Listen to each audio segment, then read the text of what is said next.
All right, Bulls and Bears, welcome. It is Monday, January 20th. It's MLK Day, and it's also Inauguration Day for the new administration. And the promises are huge that the economy is going to soar. And basically, from what it sounds like, is they're promising the bubbles to get even bigger. So the housing bubble get even bigger. There's going to be a battle for lower interest rates. I can tell you that right now because that's the name of the game. As a politician, you want rates to be lower. You want the ability to borrow money to be as easy as possible. And then you want the payments to be lower than higher rather than higher to keep these bubbles from imploding, because any one of these bubbles imploding could be doom for this economy, which is really based on debt and spending and easy money, helicopter money.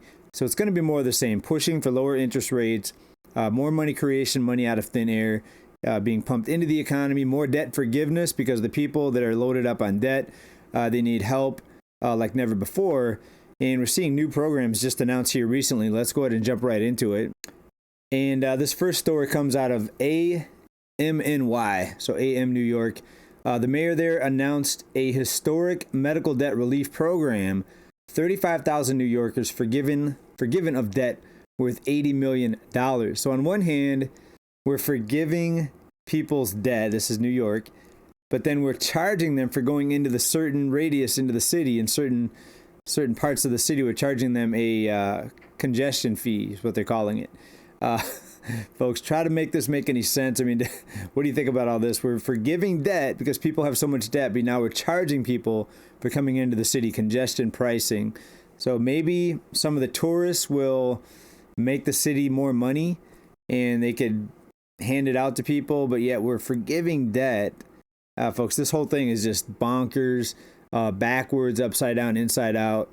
And we see the same thing, though, on a broader scale, right? We see money being handed out to certain people, but yet charging people for everything. So basically, you're taxed on everything you buy, everything you sell, everything you earn, but yet we have money being handed out to other people. So it's crazy, but it's going to continue, I think, and it's going to get even more wacky, more insane, more nonsensical as we go into the new administration. Although the new administration is promising a lower cost of living. Well, how's the lower cost of living going to take place if we keep the bubbles inflated, if we push for lower interest rates, if we do more of the same? It's what it sounds like, more of the same.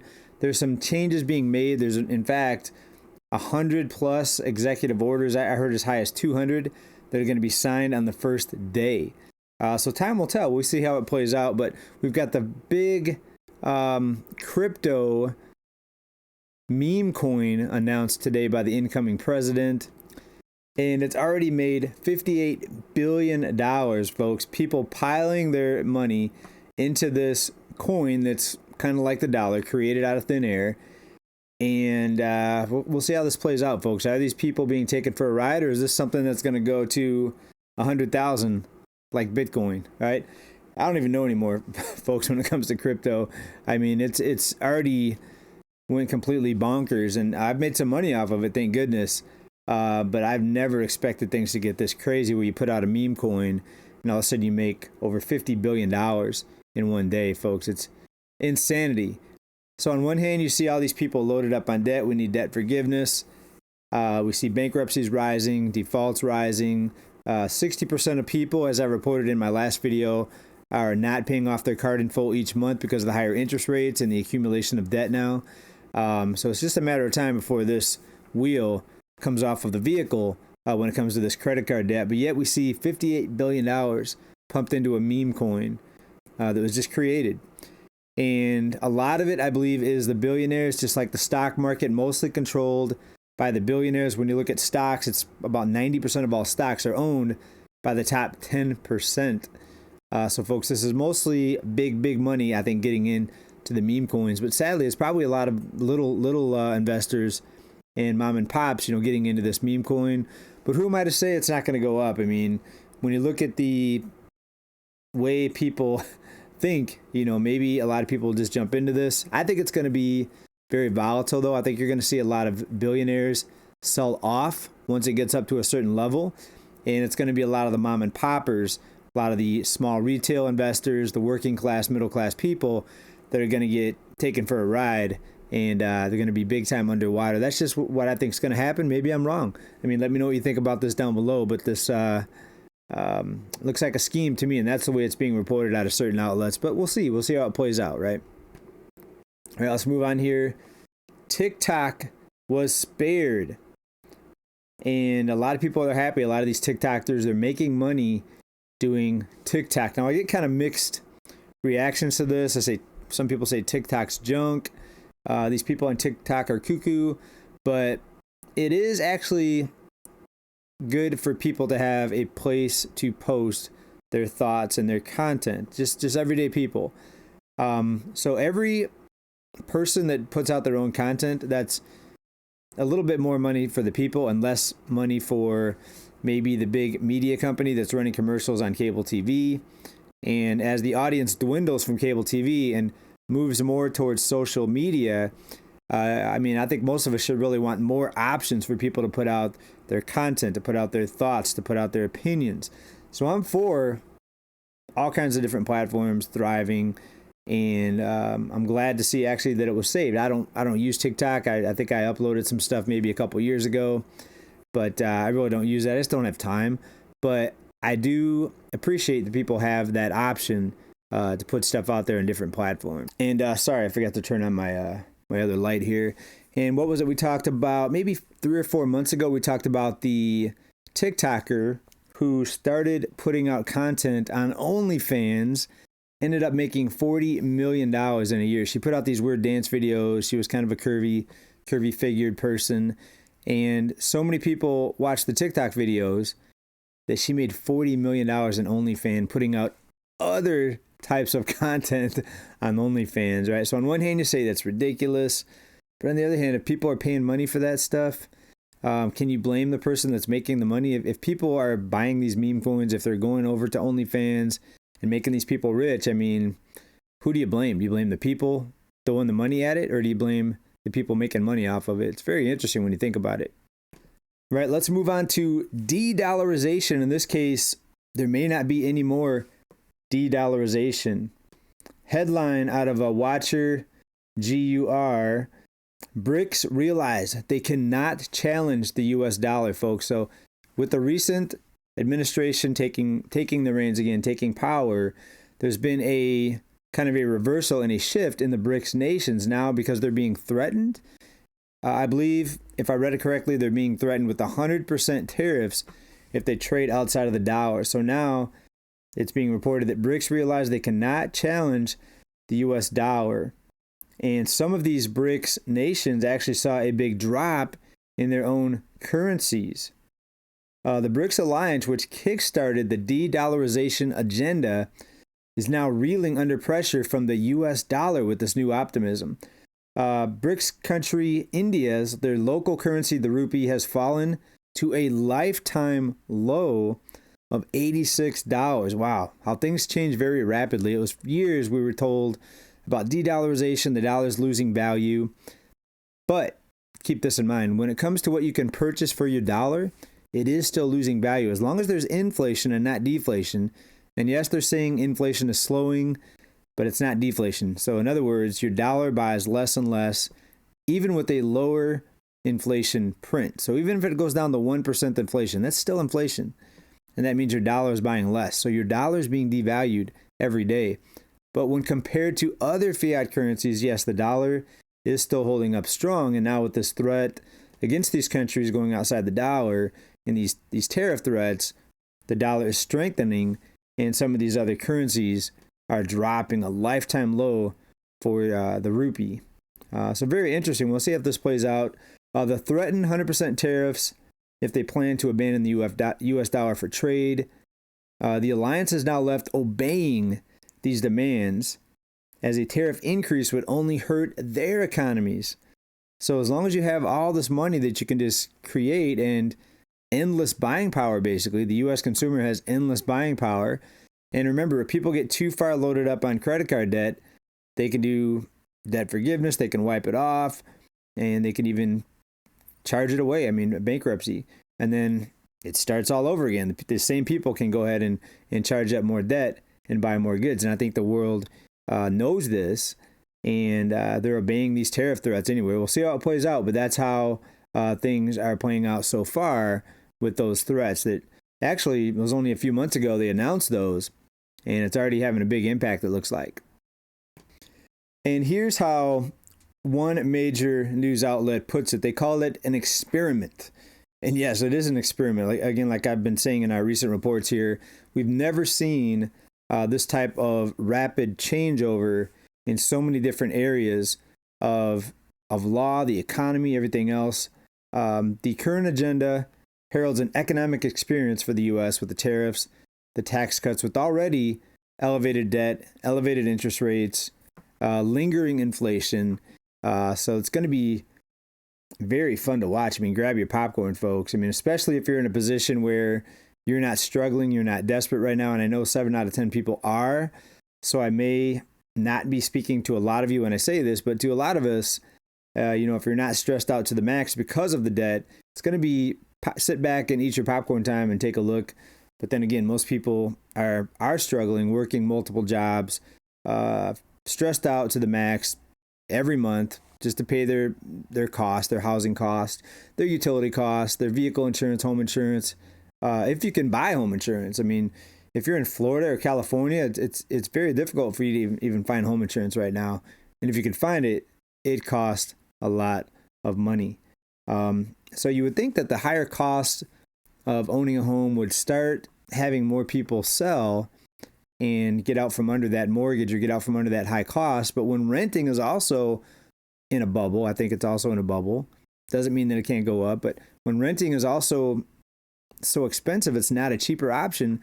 There's really not much of an incentive for some of these homeowners to sell their home, right? So we're going to get more into the housing market here in just a little bit here in this report. But the final numbers are out on the student loan forgiveness. Overall, 150,000 student loan debtors had student loan written down or erased. And there's 3 major categories of the people that qualified for the student loans to get erased. That was people who studied at institutions that defrauded their students, people with permanent disabilities, but also public service workers. So if you're a federal worker, you got your debt erased. Is that fair?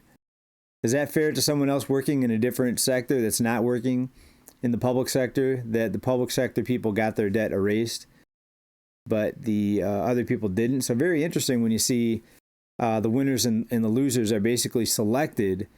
And some people say, well, it's better some people get their debt erased than no people. But then again, is it fair? What about all this talk of equality and everything being fair when you have one group getting their debt erased and other groups ignored, basically? So how fair is that, and how does that instill equality? I mean, please let me know down in the comments if I'm wrong about that. All right, let's jump over to this, folks. Equifax paying $15 million for consumer dispute failures. So you dispute a card, or you dispute a charge on your card, and it looks like they weren't complying with what they were supposed to do as far as taking these charges off people's cards. They were denying them in some cases. For the failure to conduct proper investigations of consumer disputes, the Consumer Financial Protection Bureau, the CFPB, announced Friday enforcement actions against Equifax, one of the 3 major credit bureaus, requiring the nationwide consumer reporting agency to pay $15 million in civil money penalty and bring its business practices into compliance with federal law. My question is the money going to be handed out to the people that did not get their dispute granted? Or is it going to go to some bureaucrat somewhere? The accusations against Equifax mirror allegations made against fellow credit reporting giant Experian just 2 weeks ago, in which the consumer watchdog claimed that Experian conducts sham investigations into consumer disputes, thereby harming consumers. They ignored consumer documents and evidence submitted with disputes. So you submit your evidence that you didn't make these charges, allowed previously deleted inaccuracies to be reinserted into credit reports. So things got deleted off your record, then they reinsert it. provided confusing and conflicting letters to consumers about the results of its investigations and used flawed software code, which led to inaccurate consumer credit scores. There you go. Software code, folks. So a lot of this is not even humans looking at your dispute. It's software code. It's just AI. It's an algorithm, right? A lot of times, I mean, you may get somebody to physically look at it, but a lot of this, folks, is just data being analyzed by AI and a decision is made, right? So very interesting. Will this change the way that it works with these credit bureaus and people disputing charges on their credit card or other types of fraud against them? And those types of things have really took an uptick. I mean, just me personally, I think I've had probably one a year over the past few years, at least one false charge, and had to dispute that through my credit card company. I didn't have any problem, but they were small amounts.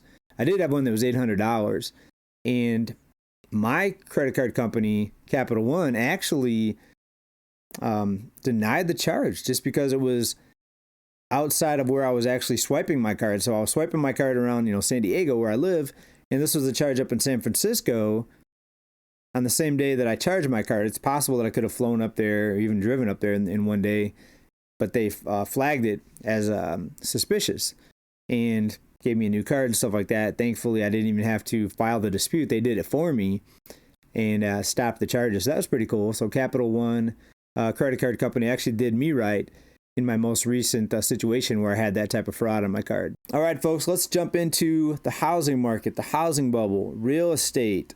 We're still waiting for the fourth quarter numbers. I like to look at the Federal Reserve numbers because it's not as cherry-picked as like a Redfin or a Realtor.com or even Zillow.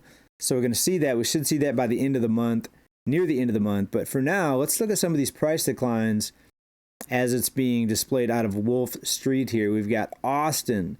Look at that, down from about 660,000 down to about 550,000. So bubble going bust in some areas, folks. Oakland down from about 970 down to about, looks like 790. So big drop in Oakland. New Orleans looks like a peak of about 270 down to about 225.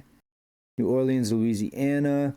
San Francisco down from over 1.6 million down to about 1.35 million. Wow, pretty big drop. San Francisco. DC down from about 790,000 to about 700,000. There's Austin again. Okay, they're showing other ones now, just condos. Detroit, even Detroit is down from about 250,000 down to about 220,000. So very interesting. Some bubbles deflating. I don't think we're going to see a crash. And actually, with the incoming administration and the policies they've been talking about, it's going to be very difficult to see these bubbles go bust. But if the population decreases by tens of millions of people, that they're saying that's what's going to happen. If you believe what's being told, if you believe that's actually going to be played out, it's going to be a big drop in population. Will that open up a bunch of rentals, and then rentals will drop, and then more people will sell their homes because renting is going to be such a cheaper option? Or will investors just come in and buy up most of the inventory and keep prices elevated? All right, we'll have to see how it plays out, folks, but it's going to be very interesting. I know I've said that 100 times, but we've never seen anything like this, folks. So let me know what you think about all this down in comments. The price declines in some of these big cities. Will the bubbles get bigger under this new administration? What are your thoughts? I mean, a lot of you down there in comments are even a lot smarter than me. Not that I'm that smart. I just like to talk a lot and put out content. I love talking about the economy. I could be in the grocery store in line for 2 minutes and we're already talking about interest rates, the cost of housing, just talking to just people that I see out and about. So very interesting. Like to hear from you down in the comments. The debt forgiveness, the Brics no longer de-dollarizing. Is that really what's happening right now? Is that the new thing? What else did we talk about? The TikTok ban reversal. Do you think it's good to have people out there putting out content, making money, and having more ways, more platforms to put out their content on? Let me know what you think about all this down in the comments, everybody. As always, keep stacking. Bye for now. Big love. Peace.